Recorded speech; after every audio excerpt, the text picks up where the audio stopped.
Hola, hoy vamos a hacer una explicación del estallido social de la crisis del primer semestre a raíz de el paro que comenzó el 28 de abril. Una sola estupidez y tres preguntas. La explicación de lo que pasó en Colombia es muy sencilla. Al presidente Iván Duque es al único de Latinoamérica y al único gobernante del mundo al que se le ocurrió subir impuestos en medio de la crisis social más grave que ha vivido el mundo desde hace más de 100 años. A partir de ese error monumental, las preguntas que surgen son igualmente obvias. ¿Por qué Duque decidió incrementar los impuestos? ¿Por qué la gente reaccionó como reaccionó, todos los agentes involucrados en esta crisis? Y la tercera, ¿qué consecuencias le podrá traer esto hacia el futuro, tanto al gobierno como al país? Vamos por partes. ¿Por qué subir los impuestos? La explicación del ahora exministro Carrasquilla es que el déficit fiscal se había vuelto insostenible a raíz de la pandemia. Ese déficit inevitablemente implicaría que Colombia perdiera su grado de inversión, es decir, que se produjera el ciclo conocido de mayor deuda externa, inflación, devaluación y fuga de capitales. Este era un temor perfectamente razonable.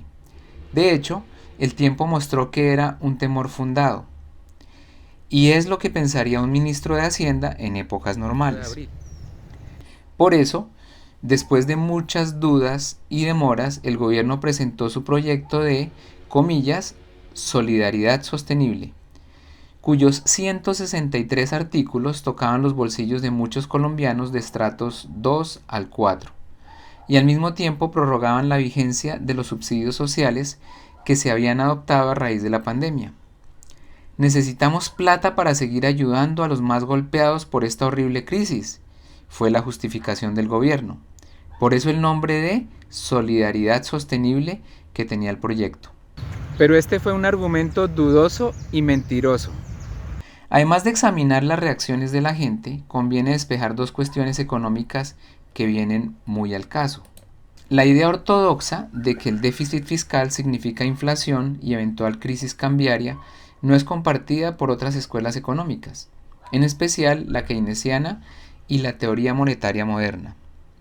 Más todavía, a raíz de la pandemia, los gobiernos de todos los países han aumentado el gasto en grandes proporciones, y no es claro que hoy valgan los temores habituales de que el déficit por un lado causa inflación, porque no hay quien compre o demande las cosas, y por otro lado haga huir los capitales, porque al fin y al cabo, ¿para dónde se irían? Dicho de modo más simple, este no era el momento de la ortodoxia económica y ninguno de los países industrializados está siendo ortodoxo. Colombia, en cambio, ha sido víctima de tres cosas. Una, su tradición de buen deudor y seguidor del Fondo Monetario Internacional. Otra, la Constitución de 1991, que se hizo para prohibir que el Banco de la República financie el gasto público. Y la tercera, la ideología o rigidez del ministro de Hacienda, su discípulo Duque, la Junta Directiva del Banco de la República y el equipo del gobierno en su conjunto. Lo de subir los impuestos para atender la pandemia era una mentira del ahora exministro. La verdad era otra. El hueco fiscal no se debe a la pandemia, sino a que Uribe y sus ministros, Carrasquilla incluido, habían casi duplicado el gasto público gracias a la bonanza petrolera. Pues la bonanza se acabó en 2014 y la nación dejó de recibir casi el 30% de sus ingresos. Este es el hueco. Y sin embargo, la reforma tributaria Duque Carrasquilla del 2019 disminuyó los ingresos del Estado. Las exenciones para empresas aumentaron en 8,2 billones y el propio ministro de Hacienda calculó que la carga tributaria bajaría del 16,6% del PIB en 2019 a 15,7% del PIB en 2030. Según datos del Fondo Monetario Internacional, nuestro Estado tacaño ha destinado apenas un 2,8% del PIB a la pandemia, mientras que Estados Unidos, por ejemplo, ha dedicado un 24,8% del PIB para el mismo propósito. Casi la mitad de ese 2,8% no es gasto, sino un seguro de crédito para la banca privada. Y del restante 1,5, más de la mitad resultó del manotazo que Carrasquilla les dio a los fondos regionales en mitad de la pandemia, que fue el primer decreto de emergencia económica. La estupidez de Duque y la mentira del ministro produjeron las respuestas perfectamente previsibles de las fuerzas que en Colombia se llaman fuerzas vivas, a saber, primero los políticos que en vísperas de elecciones tendrían que estar locos para subir los impuestos de la gente. El jefe Uribe regañó a Duque y añadió con razón que el Centro Democrático sería el primer perjudicado. Este partido y sus socios gobiernistas sugirieron, entre comillas, ajustes que destruían el proyecto. La oposición aprovechó el papayazo y el Congreso al unísono se negó a tramitarlo. La reforma tributaria nació muerta. Pero la gente ya estaba indignada por todos los males, frustraciones e injusticias reales más las percibidas, que son la historia pasada y reciente de Colombia. Súmele a eso las muertes por COVID, el encierro, el desempleo, la pobreza, la desigualdad, la incertidumbre y la desesperanza de estos 12 meses para llevar la olla de presión al paroxismo. Y añada un presidente pirómano al que se le ocurre poner más impuestos. En las calles ocurrió lo que tenía que ocurrir. Ríos de gente buena con camisetas, pancartas, música y gestores que organizan el desfile y previenen la violencia. Mujeres y hombres que marchan porque están hasta el cogote, porque ven marchar a otros y porque quieren ejercer el más elemental de los derechos en una democracia. Protestan contra una situación intolerable, aunque sus exigencias concretas vayan desde la renta mínima hasta la defensa de los animales, desde la matrícula gratis hasta la reducción del tamaño del Congreso, desde la vacuna inmediata hasta la reapertura de los bares, desde permitir los mototaxis hasta la renuncia del presidente Duque, aunque no noten que Marta Lucía sería su reemplazo.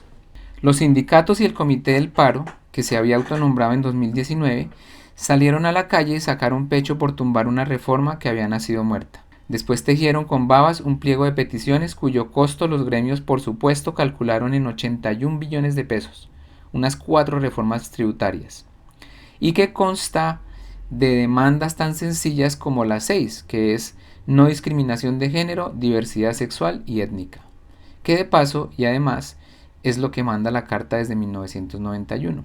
En las calles también ocurrieron las otras cosas que tenían que ocurrir.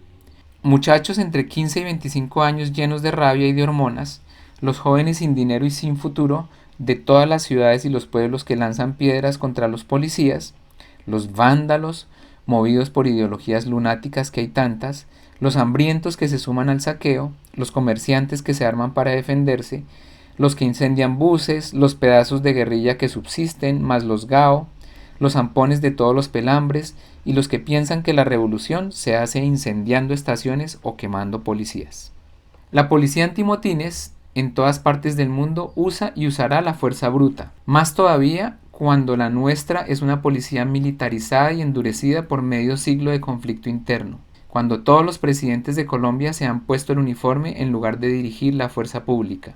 Duque lo ha hecho un par de veces literalmente, cuando Duque tiene además instintos de derecha, cuando Uribe lo aupa, cuando los policías también están hasta el cogote tras un año de pandemia, cuando les tiran piedra o los patean o tratan de matarlos, cuando el fiscal, la procuradora y el defensor del pueblo son fichas de Duque, cuando el Congreso no ejerce su control político y las cortes se alinean contra el presidente.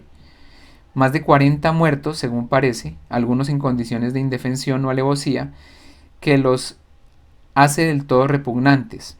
Es la noticia mundial desde Colombia. No olvidar que algunos desaparecidos aparecieron luego decapitados.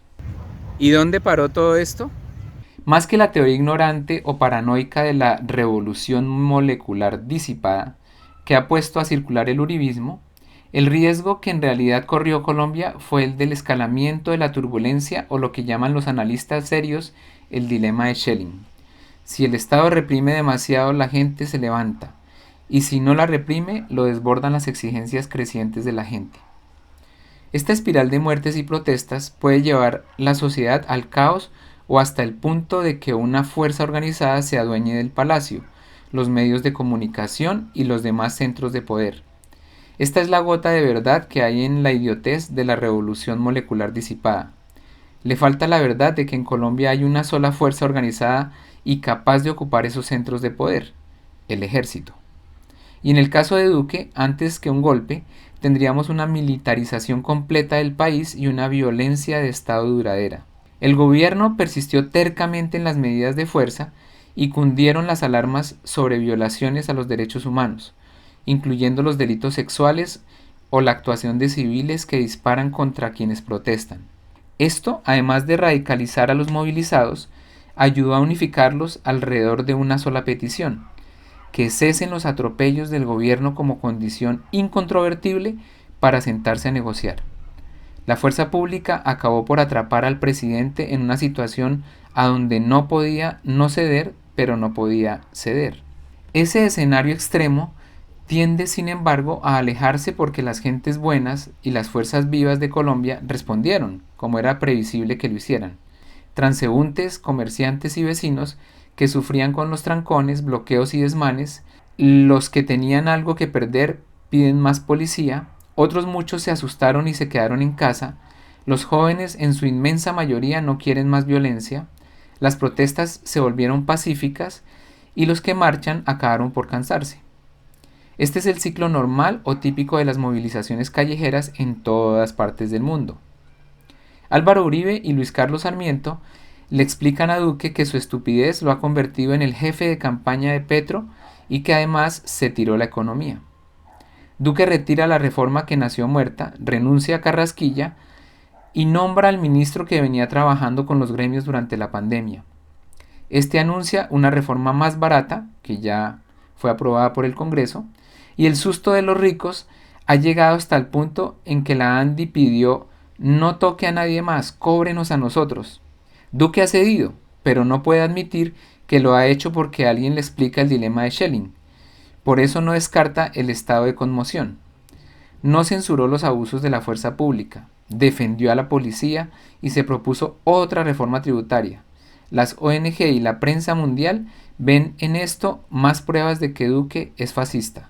La ONU y la comunidad internacional manifiestan alarma, y el gobierno Biden regañó a un presidente cuyo equipo había ayudado a Trump en la campaña. Con todo eso, vimos la táctica probada a lo largo de un siglo. Los diálogos entre las fuerzas vivas que van ganando tiempo y eventualmente concluyen en algunas concesiones más una lista de acuerdos incumplibles o que el gobierno no pretende cumplir, o que llegado el caso pasarán como papa caliente al gobierno que arranca en 2022. No es todavía seguro que esa táctica vuelva a funcionar, pero tiene a su favor dos elementos. Veamos. La gran debilidad de los movimientos sociales en Colombia y su aún más proverbial fragmentación. El Comité del Paro, es decir, FECODE, el MOIR y algunas ONG, son lo más parecido a una voz unificada que ya vimos esfumarse al llegar la Navidad del 2019. Y en todo caso a Duque le explicaron que el truco está en hablar con muchísima gente, porque de tantas reuniones y opiniones no salen sino babas. Uribe, zorro viejo, le aconsejó además mesas locales y regionales de diálogo, para multiplicar por 1300 la cantidad de babas. A lo primero llaman democracia y a lo segundo llaman descentralización. ¿Quién puede resistirse? Más en el fondo está el hecho de que en Colombia nadie representa a nadie. Los sindicatos hablan por un 4% de los trabajadores en las grandes empresas. Las ONG hablan por sus respectivos activistas. Los gremios dicen unas cosas mientras Luis Carlos Sarmiento y los antioqueños se aseguran de otras. El periodismo desapareció. Las redes son ruido puro e incluso los políticos de oposición hablan a título personal. Es lo que dijo de la Calle en nombre de la Coalición de la Esperanza en el momento de dialogar con Duque. En todo caso, la marea eventualmente comenzó a bajar. Las aguas se comenzaron a calmar. Lo que aquí llaman institucionalidad cerró filas en torno al presidente. Las Cortes, violando la Constitución, firmaron un comunicado conjunto con el gobierno. Los alcaldes o la hoy controvertida Federación de Municipios piden levantar el paro. Los gremios, por supuesto, lo respaldan. Los militares no se pueden pronunciar, pero saben de qué lado está su jefe. y las iglesias, por supuesto, se sumaron al pedido de que cesaran las marchas. Me falta el jefe presunto de la conspiración, que no es Maduro porque está muy ocupado, ni tampoco los comunes porque el partido no existe. Gustavo Petro se disparó en las encuestas gracias al autogol del presidente, y el hechizo cercano del poder es tan intenso que decidió volverse responsable. Por eso dijo que, comillas, al caer la tributaria se debió declarar victoria popular y frenar marchas. Aunque aún así no logró desprenderse de su mochila de revolucionario al precisar, si lo quieren, en otros términos, que el comité debió acumular fuerzas para lo que siga. Las consecuencias. Las aguas bajaron, aunque tardíamente acá en Cali y sus zonas circundantes. Tuvo de bueno que la gente logró algunas cosas, como la reforma a la salud que ya se enredó o tal vez la matrícula gratis por este año. No alzas en la gasolina, unos pesos añadidos al subsidio de pandemia, un poco de justicia para los militares que abusaron y el reguero de obras o mejoras en municipios o regiones o para grupos de presión más poderosos como los camioneros y los maestros. Pero este escenario previsible tiene de malo todo lo demás. Un gobierno maniatado durante el año largo que le falta y en medio de la triple crisis sanitaria, económica y social. Algo así o algo peor que Moreno en Ecuador después del paro indígena de 2019. Devaluación del peso, pérdida del grado de inversión del país y fuga de capitales por cuenta ahora de la inestabilidad política y de la prensa mundial que jamás ha entendido lo que pasa en Colombia. El gran hueco fiscal que dejaron Uribe y el final de la bonanza petrolera sigue ahí, y ahora agrandado por la recesión y la pandemia.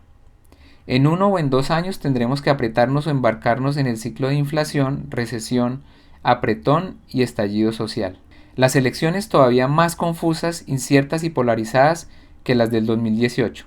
Es que poner a un bobo en la presidencia tiene consecuencias. Amigos, amigas, esta fue la explicación del estallido social del primer semestre en Colombia. Espero que les guste. Por favor, me dejan sus comentarios si están de acuerdo con esta interpretación o esta explicación de la crisis. Y hasta la próxima.